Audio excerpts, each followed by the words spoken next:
Why, as a homeowner, should I hire you instead of having to do it myself? Just let it go, and you know that I'm going to get the most I can for it. You haven't used it in 20 years, so why do you need it now? Yeah.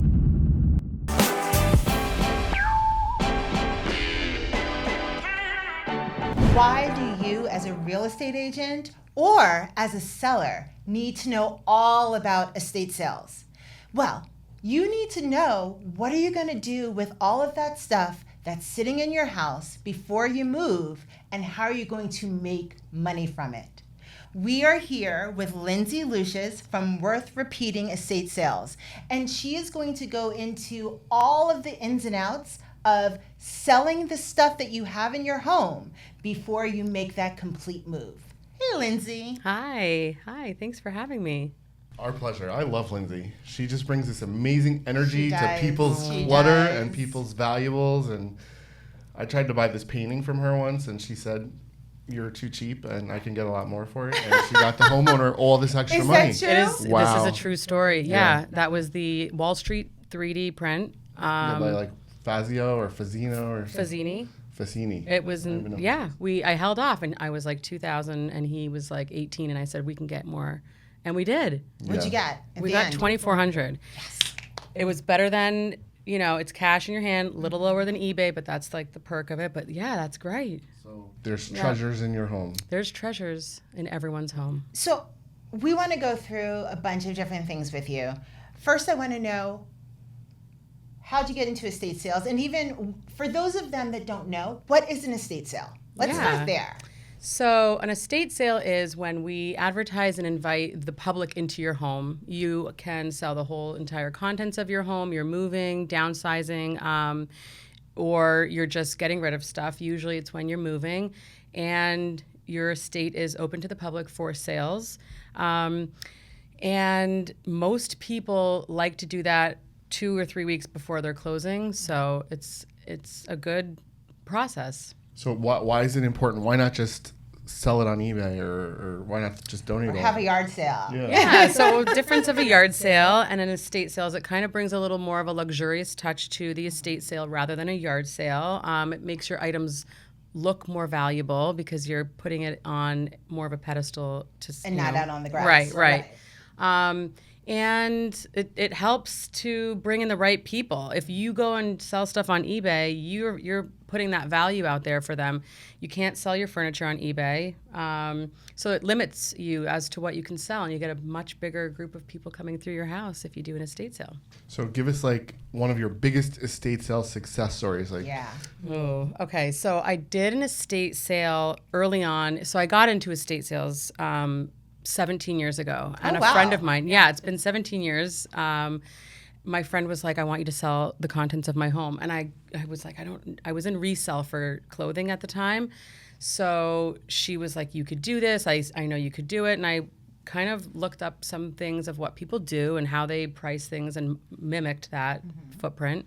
And I went in and did it. And then from there, I just kept tweaking things that I didn't like and, having a rapport with the owners, and it just became a passion. Like, I loved being able to deliver to people.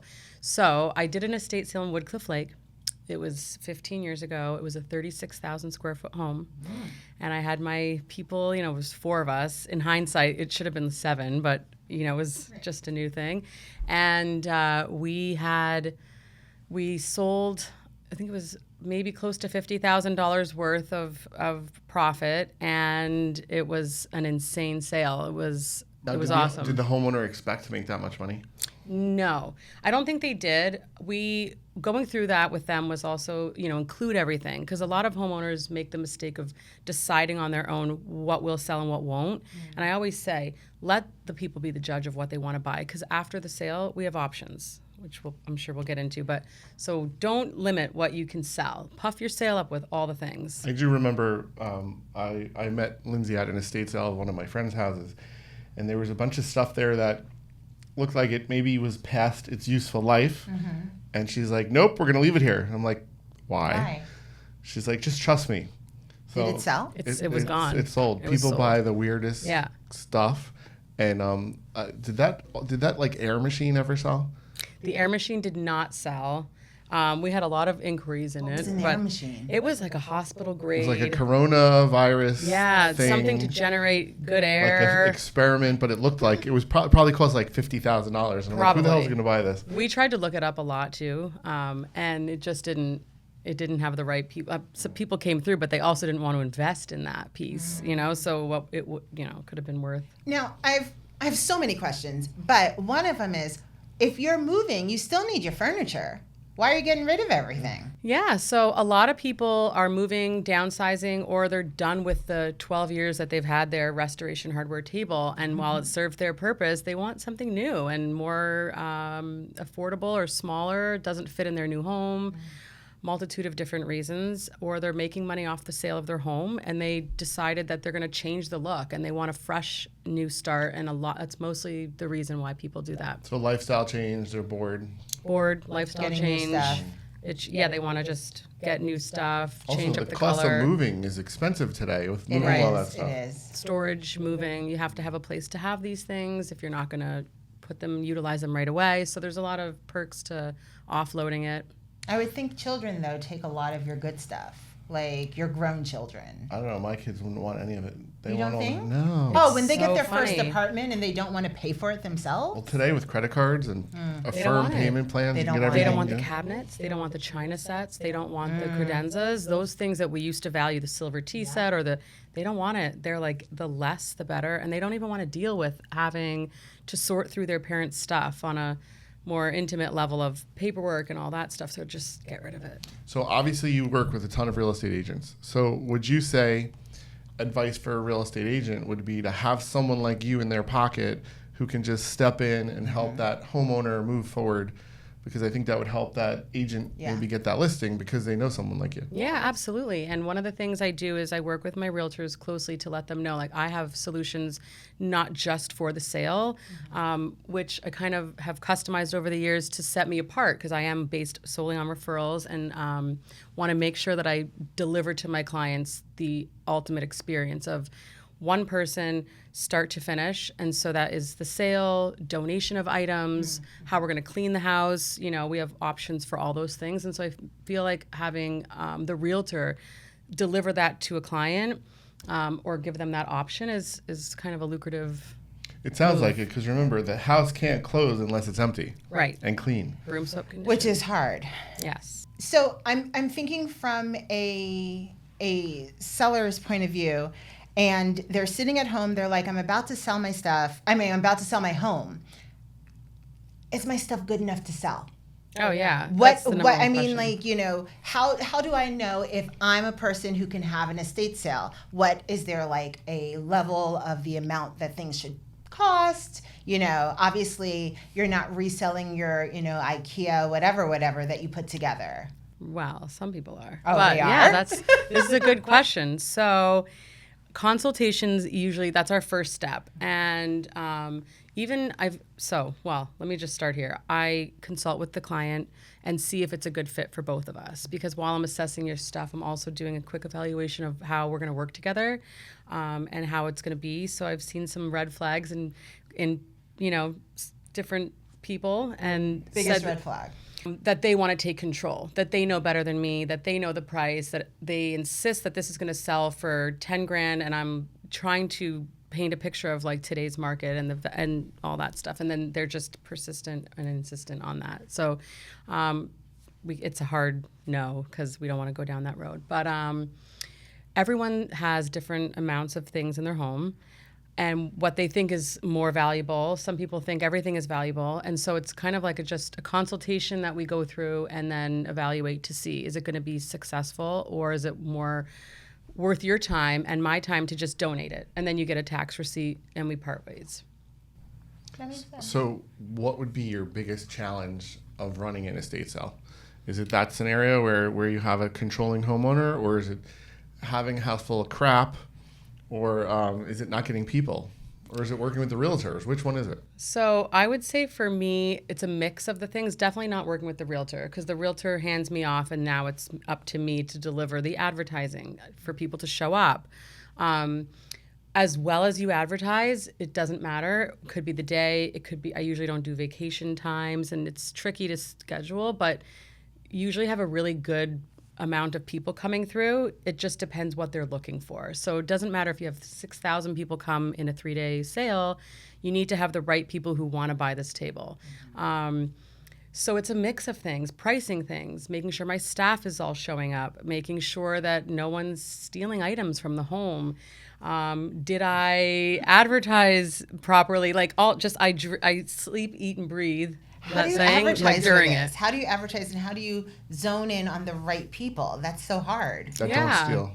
That don't Well, steal, right? I've been surprised. I've left out a couple of things once in a while because you see the same faces and I'm like, I don't know, that person once before, I think, so, and then I tell them. Put out a sting. Like, I'm like, you're banned from my sale. I never forget a face. But no, most people are really good. And honestly, like I go in there with a mentality that if one person's going to steal something and they need it, then, listen, more power to you. But most of the people are really, really good that come out. But what's the biggest stolen item? Is it sunglasses? You know what? Maybe not even maybe a pair of Chanel glasses, eyeglasses. Okay. They weren't sunglasses, but on a pair of eyeglasses. And to this day, I can't small say they were stolen. pocketable things. Small pocketable things, which Okay. I usually keep in my area, which is my station, and yeah. So what's the difference, or what would be like a nightmare between if a real estate agent decides, hey, I want to make some more money, I'm going to do the estate sale myself, or the homeowner says, I'm going to do the estate sale myself. What are the reasons they shouldn't do that? Well, for one, I feel like the real estate agent probably wouldn't want to get into that. It's a lot, right? It takes weeks of preparation. And then to answer your question about where the advertising is, I have a following on estatesales.net. So a lot of my people, they follow me, they see it, it gets blasted out to over 100,000 people in the northern New Jersey area, New York City, Connecticut. Now, can someone just go on to real estate, what is it? Estatesales.net. Estatesales.net. Yeah.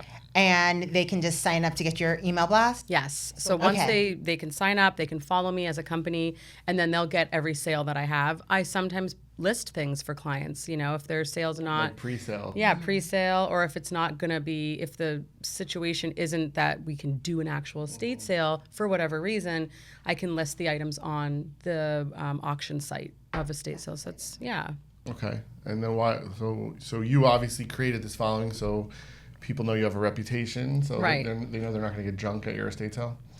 I mean, there's always some junk. Treasure. I like to call it treasure. There's treasure, but yeah, it's not going to be, I have a more of a following and known for a higher end home in Bergen County. I stick to Bergen County just because it's worked. Bergen County, New Jersey. Bergen County, New Jersey, yeah. And so I've stayed in that demographic just because it's what works and the following, Now, if someone wanted to do something in another part of New Jersey or, Pennsylvania, New York, Florida even, would you refer them out? Like, I'm sure people are calling you all the time. Yeah, so if they're flying me to Florida and it's in Boca, no, I'm just Then kidding. you'll do it. I'll do it. But no, And we'll be the I will realtors, refer. too. Yeah, okay, fine. If I would usually just do a referral of someone I know or ask in my, deep pockets and see who's down in that area. It just doesn't work. It's too time consuming to travel. So how many hours would you say, an average 4-bedroom house? Yeah. How many hours does that take to set up an estate sale? So people they always say they don't have a lot until they start pulling out. And then that's when you really see the stuff coming out of it's insane, right? We have a lot, yeah. Boxes and bins of stuff. So maybe I would say 2 weeks. I usually dedicate 2 weeks to any size home. Maybe 3 if it was a larger home. But 2 weeks, and that gives me time to work with the client, advertise properly, price your items, differentiate between antiques and newer things, jewelry, things that we need to privately sell or pre-sell. And 2 weeks is usually my And that's dedicated a lot of time. So that's another reason a real estate agent really doesn't have 2 weeks to do something like that. Right. And it wouldn't be, yeah. So then homeowner versus professional. Why as a homeowner should I hire you instead of having to do it myself? Because, I've thrown a garage sale or two. Yeah. I mean, everyone feels like, and that's something I hear all the time because they're like, we've done garage sales. What if? I feel like there's an emotional attachment no matter how much you argue that with the homeowner, seeing their things being sold. And if I come to you as the homeowner and say, I'm not paying $20 for this, but it's really worth, like, in your mind, 50, and you're insulted. There's just so many reasons why it doesn't work as the homeowner. I'm able to go in and kind of be there for you and discuss that and help you. I'm working for you, so I get the most for that, and I don't get offended, and I'm kind of a middleman. So that's a good point. So actually, by hiring someone like you, even though it costs money, the amount that it costs, you're probably going to earn twice as much because of that emotional issue. Yeah. But not only that, if you do a yard sale or some sort of garage sale, you're not, I mean, when we pass by garage sales, we give the boys $20 each and say, go crazy, because you're getting things for like $5, $10. You know what I mean? Yeah. But these aren't things that should be sold for $10, right? Right. And how do most you of the price time, them? well, we do market comparisons too, and then at a garage sale, most of the time it's like, take what you want for $20, just because it's not coming back in the house; it's going to the curb. With an estate sale, we have different avenues to go down, depending on what the things are afterwards. So you're still going to make more money after the sale versus doing it yourself and then curbing it. So, but you mentioned something about emotional issues. So I almost feel like you're like a therapist. I feel you're like I have helping been people sometimes. get through. I remember having a sale when I was younger, like I was 18 and we were moving, and it was a garage sale, but someone came up to my mom.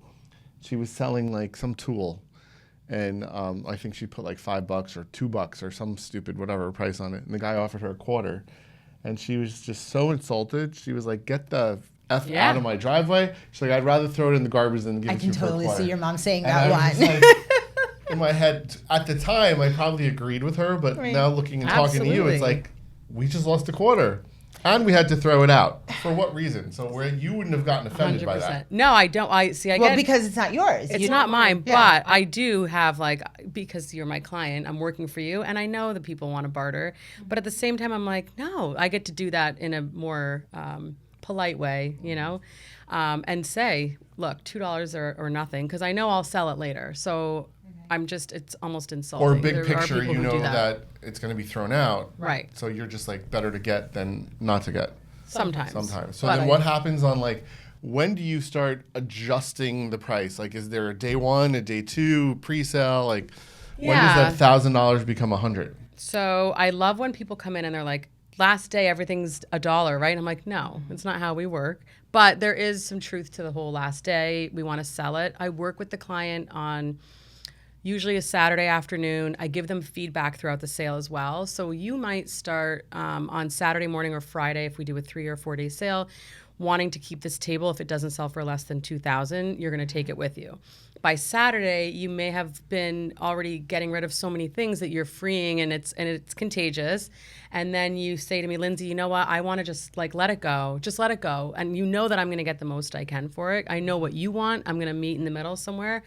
And I let you know, has there been interest? Have people made offers on it? So I work with you in that capacity. So Saturday afternoon is really when we get down to the nitty gritty, and I say, Noelle, you're going to be left with these things if we don't readjust the pricing and really kind of see where we're going. I know with Noelle that would be a difficult conversation, but how much therapy do you give? And then once that day changes and you go to that person, does the getting rid of stuff really, does it it's like when the dam breaks, just all the water goes? Sure, it's freeing. Is it's it really so freeing? And people really do. And I go through them through the weeks that we're together, a lot of different conversations, a lot of emotions, some clients more than others.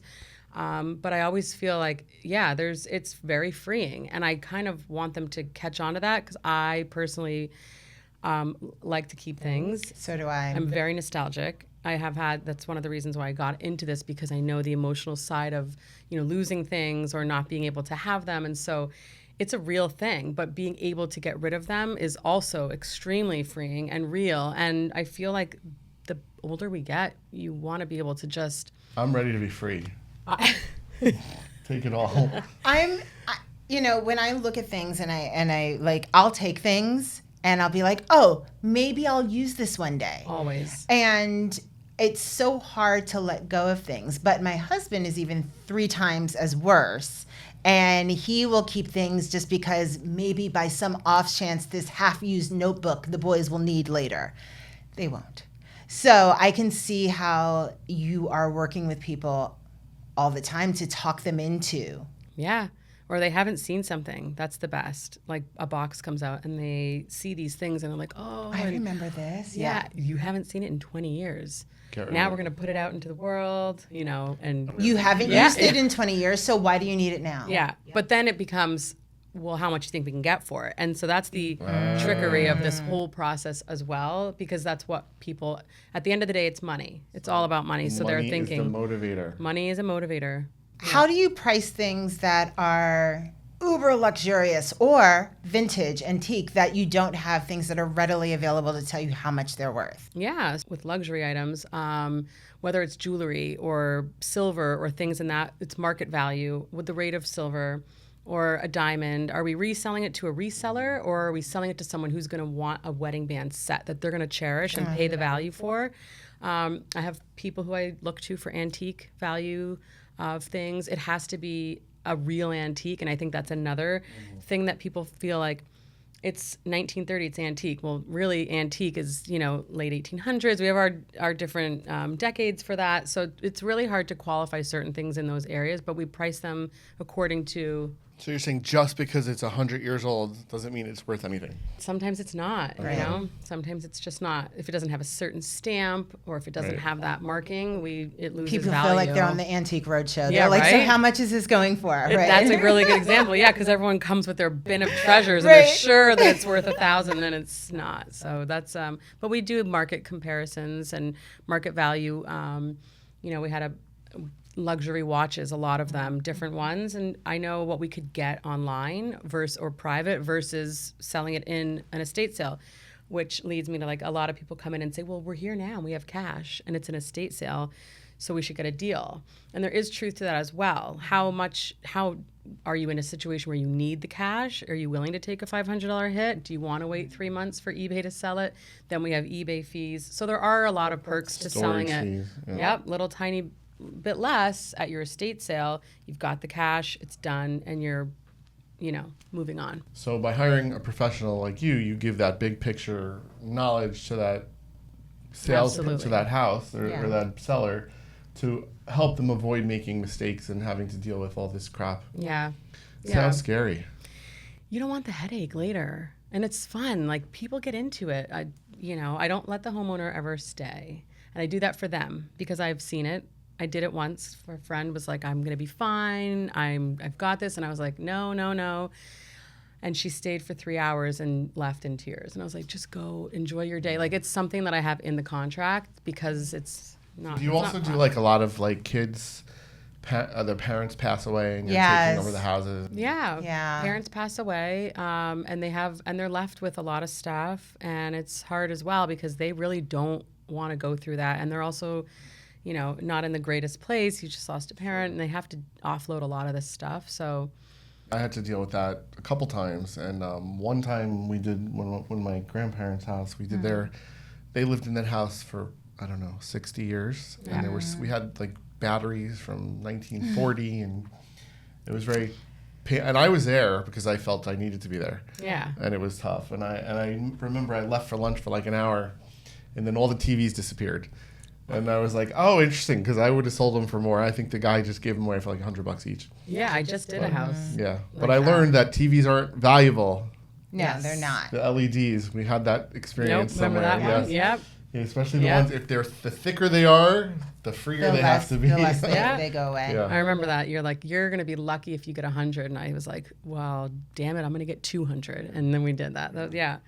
I just did a house where it was her parents' house, and it was an extremely packed, her whole life, their life, her life, drawers with like left from the 80s of how it was when she was growing up. And so selling the contents of that house was a very emotional road for her.